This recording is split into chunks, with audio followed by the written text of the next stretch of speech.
తాత్కాలికంగా కొంతమంది ఈ ప్రాంతాన్ని అతలాకుతలం చేయాలనుకున్న ఈ స్థల మహత్యం వల్ల మళ్ళీ తిరిగి నిలబెట్టుకోగలిగాం.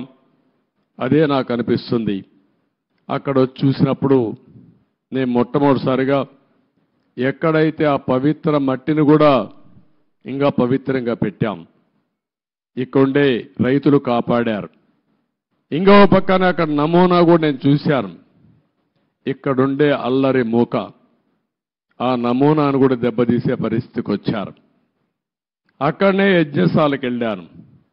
ఆ రోజు యజ్ఞం చేసి మనం ఇది చేస్తే 1631 రోజులుగా ఇక్కడుండే మహిళలు మళ్ళీ యజ్ఞం చేస్తూనే ఆ మహిమను కాపాడారంటే ఆ మహిళలకు మనస్ఫూర్తిగా ధన్యవాదాలు, మనస్ఫూర్తిగా అభినందనలు. అలాంటి త్యాగం చేశారు. అక్కడి నుంచి నేరుగా ఒక్కసారి బిల్డింగుల దగ్గరికి వెళ్ళాను. 5 సంవత్సరాలు ఎక్కడ వేసిన మట్టి అక్కడే ఉంది. వీలైతే వీళ్ళు చేసిన పని విధ్వంసం చేశారు. ఇక్కడుండే పైపులు దొంగిలించకపోయారు, ఇసుక దొంగిలించకపోయారు, కడాన రోడ్లు వేస్తే మెటలు కూడా దోవకపోయారు. ఇది ఏ విధంగా అభివర్ణించాలో నాకైతే అర్థం కావడం లేదు. ఒక్క బిల్డింగ్ కూడా ముట్టుకోలేదు.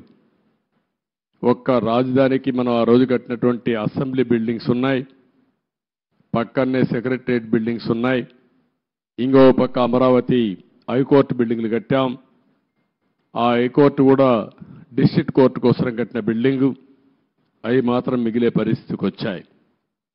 ఈ యొక్క రాజధాని మనం చూస్తే దగ్గర ఈరోజు నేను అన్ని తిరిగిన తర్వాత ఇప్పుడే నాకు అర్థమైంది ఏంటంటే ఏం చేయాలని అర్థం కాని పరిస్థితి.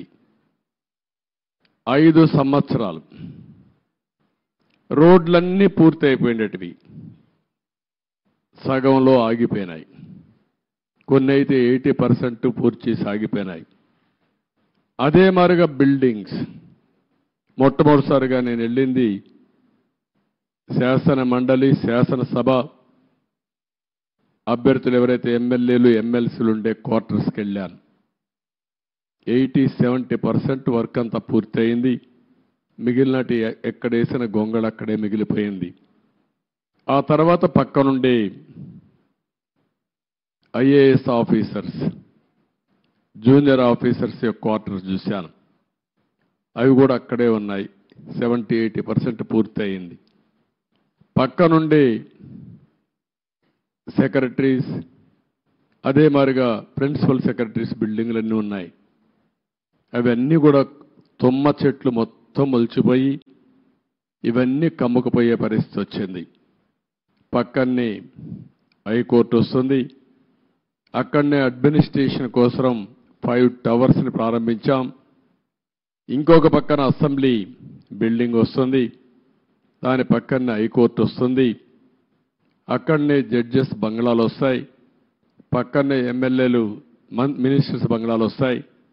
దాని తర్వాత గెజిటెడ్ ఆఫీసర్స్ 1 కానీ 2 కానీ నాన్ గెజిటెడ్ ఆఫీసర్స్ యొక్క క్వార్టర్స్ వస్తాయి. ఇవన్నీ కూడా ఎక్కడికక్కడ నిలిచిపోయినాయి. రోడ్లు కూడా అధ్వానంగా ఉన్నాయి. చాలా బాధాకరమైన సిచ్యువేషన్.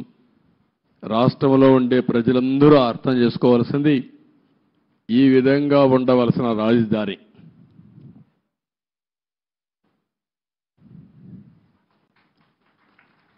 మనం ఆ రోజు ప్లాన్ చేసింది. నేను మళ్ళీ ఒక వైట్ పేపర్ ఒకటి రిలీజ్ చేస్తాం, అందులో డీటెయిల్స్ అన్నీ పెడతాం. ఈరోజు నేను ఫస్ట్ టైం వచ్చింది రాజధానిని చూడడానికి వచ్చాను. ఎక్కడున్నామో అధ్యయనం చేయడానికి వచ్చా. భవిష్యత్తులో ఏం చేయాలనో ఇక్కడ అమరావతిలో ఉండే రైతులే కాకుండా రాష్ట్రంలో ఉండే ప్రతి ఒక్కరూ సజెషన్స్ ఇచ్చే విధంగా ముందుకు పోవాల్సిన అవసరం ఉంది. తొందరలోనే ఒక వైట్ పేపర్ కూడా పబ్లిసైజ్ చేస్తాం. ఒక వైట్ పేపర్ పబ్లిసైజ్ చేసి ప్రజల అందరూ కూడా చర్చించుకోవాల్సిన అవసరం ఉంది. నేను ముందే చెప్పాను, ఇది ఏ ఒక్కరి కోసమో కట్టే రాజధాని కాదు. ఇది ప్రజా రాజధాని, భావితరాల భవిష్యత్తు కోసం రాజధాని, తెలుగు జాతి గర్వంగా తలెత్తుకుని తిరిగే రాజధానిగా ఉండాలి. అదే సమయంలో ఇక్కడ అమరావతి రాజధాని వస్తుందంటే విశాఖపట్నాన్ని ఆర్థిక రాజధానిగా తయారు చేయాలని, కర్నూలుని ఒక మోడర్న్ సిటీగా ఆధునికమైన నగరంగా తయారు చేయాలని, అదే మాదిరిగా అన్ని జిల్లా హెడ్ క్వార్టర్స్ కూడా ఏమేం చేస్తామో చాలా స్పష్టంగా చెప్పాం. దాని ప్రకారమే మీరు చూస్తే 12 ఇన్స్టిట్యూషన్స్ గవర్నమెంట్ ఆఫ్ ఇండియా ఇస్తే